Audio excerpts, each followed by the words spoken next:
G'day folks, this is the first of a series of videos about gTove, my browser-based virtual gaming tabletop. gTove is a project that I've been working on for a couple of years now, and it's open source, free to use, fully featured for everyone. But some of the features are a bit hard to find or obscure, so I've made this series of videos to showcase the details. When you first start up gTove, you'll find yourself at a screen like this. This video is being made with version 358 as listed there. I'm constantly releasing new versions and things may change, but it should look pretty similar to this. Your first choice when you get to this screen is whether you're going to sign in using Google to access your Google Drive or work offline. gTove stores all of its data in Google Drive so that you have control and visibility over your data. There's no gTove backend server where your data is kept. It's all on Google Drive. And as a result, to sign in, you'll need to give the application permission to access your drive.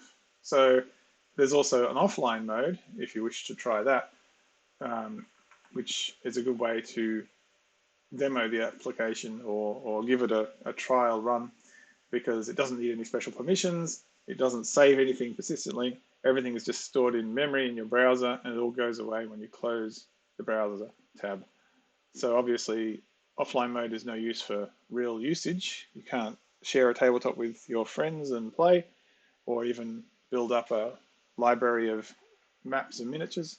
But for trialing the application, it's perfect. So let's use that to start with. All right, so when we start gTove for the first time, we get put into a tutorial screen. This tutorial screen has a number of notes that you can read and try out its features. So we'll walk through the tutorial. This tutorial has 11 notes like this one describing some of its features. Note number 2, you can pan something around using your left mouse button, left click dragging, or dragging with one finger if you're on the touch screen. And if you start your gesture on the background, you move the whole camera, so you're moving your whole perspective. And now we can see note 3. You can rotate by holding down the right mouse button, right click and dragging to rotate the camera, and we can zoom in and out using the mouse wheel. If you're on a touch screen, as the notes say, you can use one finger to pan the camera, and you can use 2 fingers to twist, to rotate, and pinch to zoom in and out. Now we can see this map, so let's go over here and we find note number 4. Our party is exploring this derelict building. If you start a drag on a miniature, you can move it around. So like we saw, left mouse button for the camera, it moves the whole camera. On a single miniature, it moves the miniature. With the right click on the background, it rotates the camera, but on an individual miniature, it highlights it, and then we can turn the miniature around, which is useful if you're in a game with facing. And finally, the zoom function. If you middle click on a miniature and move up and down, you can elevate the miniature. So this miniature is moved up and down to represent, for instance, a flying unit if that wizard had cast a fly spell. Again, if we're on a touch screen, we can use one finger to move a miniature, and we can use 2 fingers to rotate, and we can use pinch to elevate by starting the gesture on the miniature. If we're on the background, we rotate the camera, zoom in and out, or pan, and if we start on a miniature, we can rotate, pan, and elevate.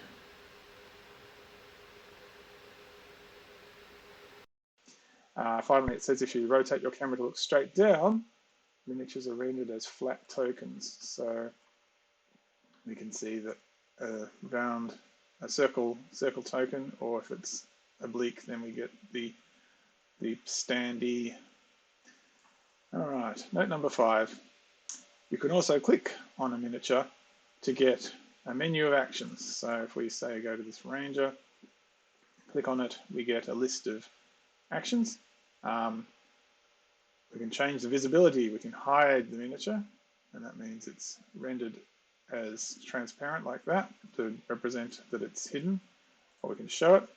You can see that when I hover over things, a tooltip appears describing the feature, so you can do that with lots of the controls in gTove to get a hint as to what it is before you press on it. So we can make the miniature lie down, for example. If we're in this mode, the miniature lies flat, so that might be used to represent a unit that's prone. If you're in the top-down view, it still gets rendered flat, so you can still tell what's prone and what's not in that view. Or we can make it stand up again.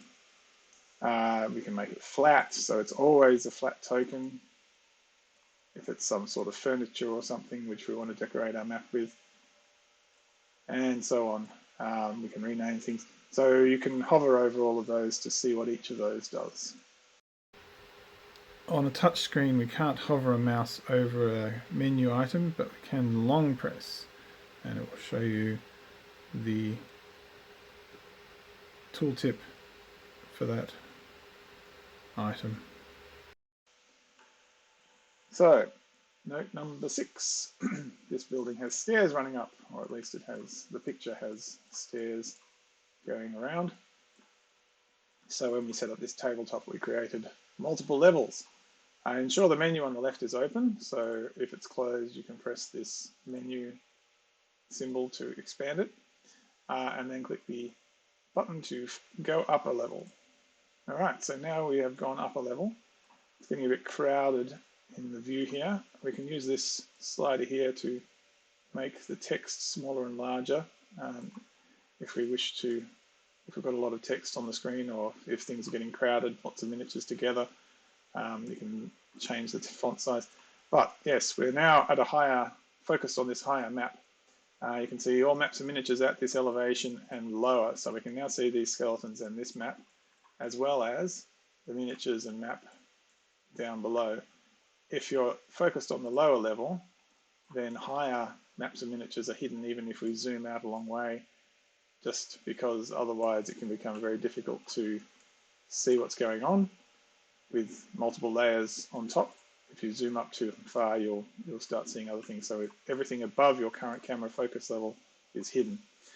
And yes, we can move miniatures between different levels, different elevations, by simply dragging them. So if I pick up this warrior, you can see it sliding around down there, but if I get onto this map, it pops up onto the map that is at the higher elevation, and likewise I can just drag it back down again.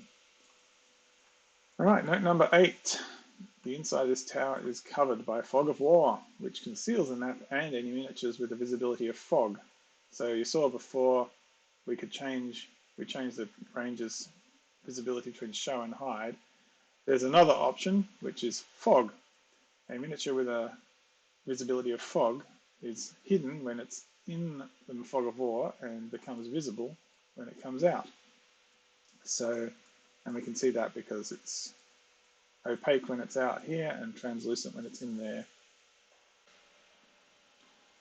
Now, as this note says, since we own the tabletop, we are the game master. So we own the tabletop because we're the person who's running this tutorial. We logged in, or in this case, we went in offline mode. If I was logged into a Google account, then because I am signed into my Google Drive, the tabletops that I create are owned by me. They're stored on my Google Drive, and therefore I am considered the game master for those tabletops. And as we are the game master, we can see through the fog of war and see the underlying map, and also we can see these hidden miniatures. But on the left, we have an option here, toggle the GM view. So if we turn that off, we are now in player view, and we can only see what players can see. So if they came up here, if the player changed up to this level, they would see just the grey and can't see the underlying map, and they can't see any miniatures that are in there. And we note that all the other notes have also vanished. As this note 9 says, Fog of War is not the only way to hide information from players. We can no longer see the other notes because they're hidden. So again, this is the same hide fog or show visibility. This note is visible because, like the player tokens, it's marked as visible all the time.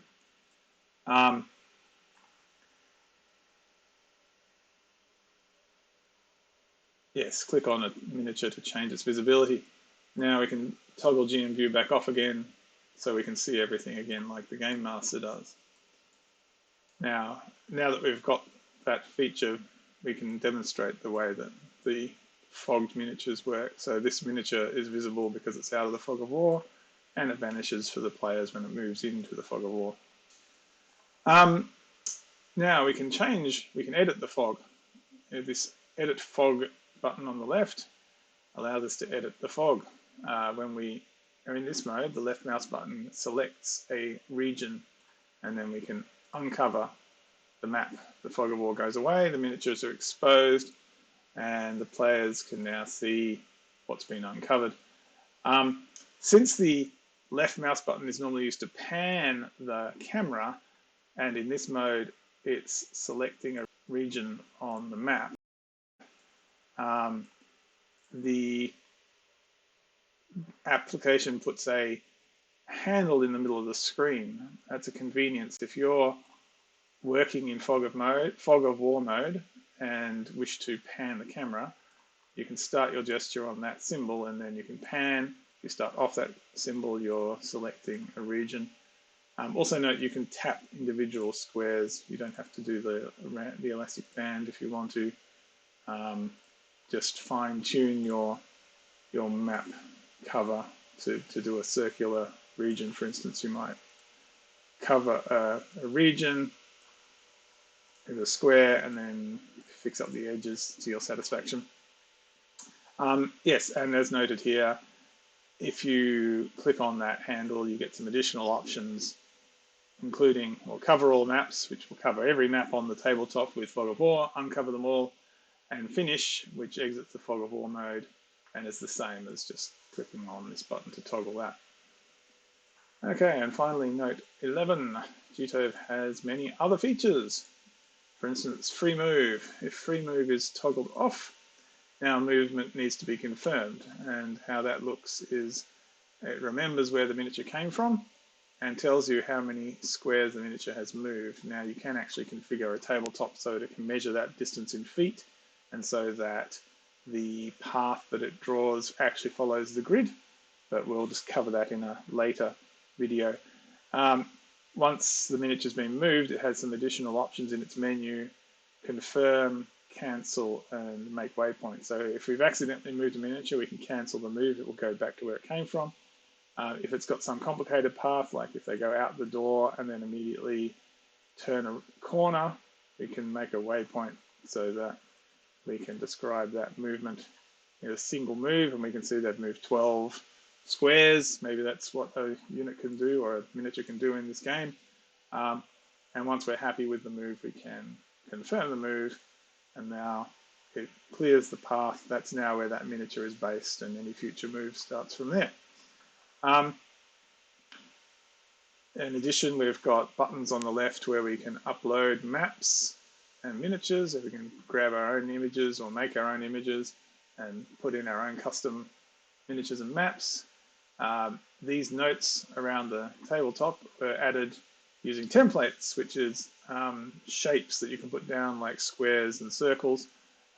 These templates are squares which are 0 by 0 pixels, so the square itself is invisible, and it's just got a description, which is the name of the unit. So like we can rename this and we get a whole set of text here, which we could edit. And yes, templates can also be used with circles and squares to mark spell areas or traps or put notes for yourself. And then scenarios, it mentions over here, are a way for you to save your tabletop. So if you as a GM go in and build up an encounter that you're planning on having in your game at some point, you can save that scenario and then load it up to the tabletop later when the players are playing and they don't need to change tabletops mid-game. All right, so now say we want to sign out. Up here we have our avatar. When we're logged in, that will be our actual Google avatar, but since we're in offline mode, it's just an O. And here we can sign out of the application and return back to the top level screen. So say we've checked out the offline mode and we like what we saw.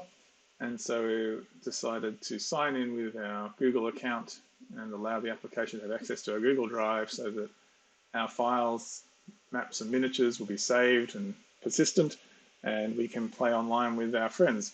So how does that look? If we sign in with Google, we get a choice of our Google accounts to sign in with.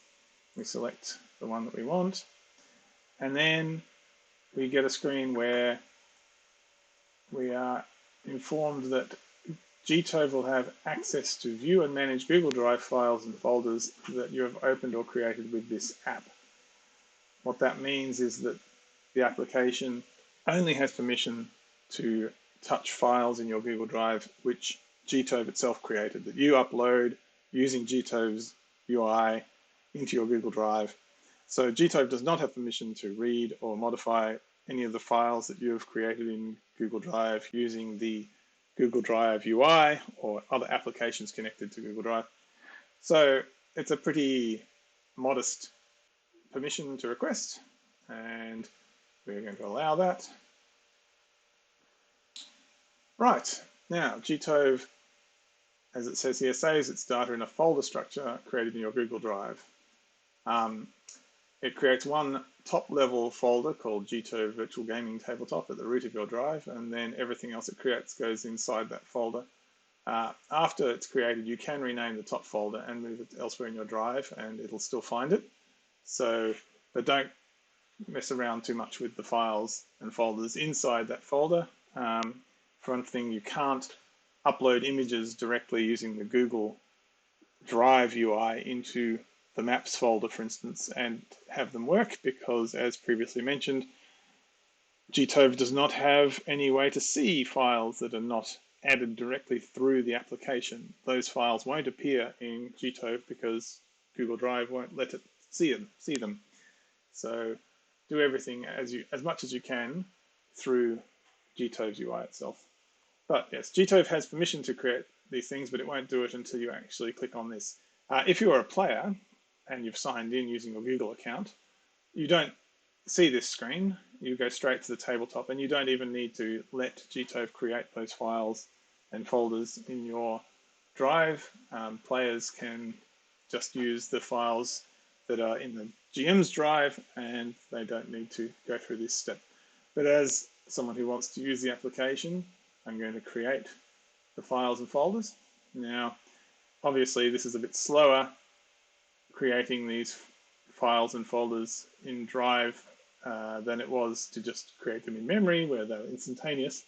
So, but now gTove is creating that same tutorial tabletop and scenario that we saw in the offline mode. So this is the same familiar scenario that we saw before, except now it's being saved into my drive.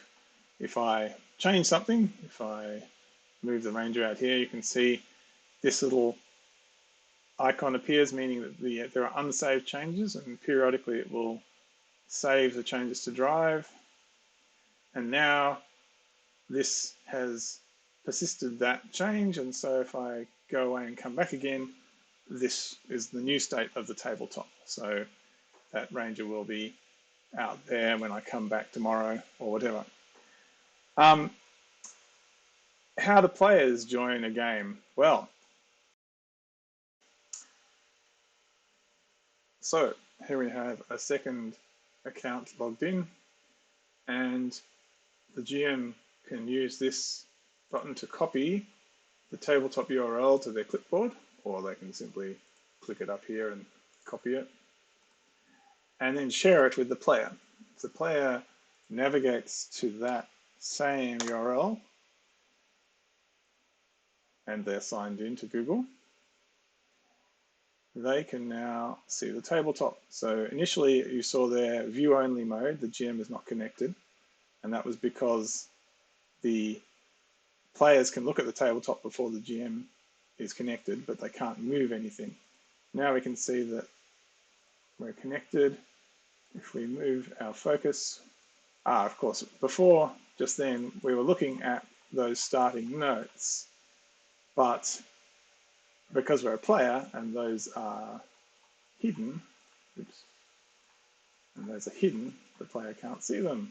If we show them, now the player can see them, but they were hidden. But the player can use this to focus on the current map. Now we can both see the same map. The cameras are independent. If the player moves a character, for instance, the GM can see that happening. If the GM moves things, the player can see that happening. And when the player is told to, go up the stairs with their characters, and they go up here, they see the fog of war covered map, and the GM can then use the fog of war tool to reveal things, surprise, skeletons, and the player can see what's happening. So that's how two people can use the application at once, or more than two. There's no hard-coded limit to the number of people who can connect to a tabletop, but it will probably start to struggle if you get too many. But we've happily used, half a dozen or more people connected to a tabletop, and it seems to work pretty well. So that was gTove, the basic introduction. And this video series will have more videos going into more details for GMs on how to use the application to set up maps, miniatures, etc. As mentioned, players get a smaller list of actions they can perform on the miniature. They can lie down, make flat, or rename a miniature, but they can't do any of the other things such as hiding the base or changing the scale of the miniature. So we have a giant skeleton up there if we're the GM. Okay, so hope to see you in the next video.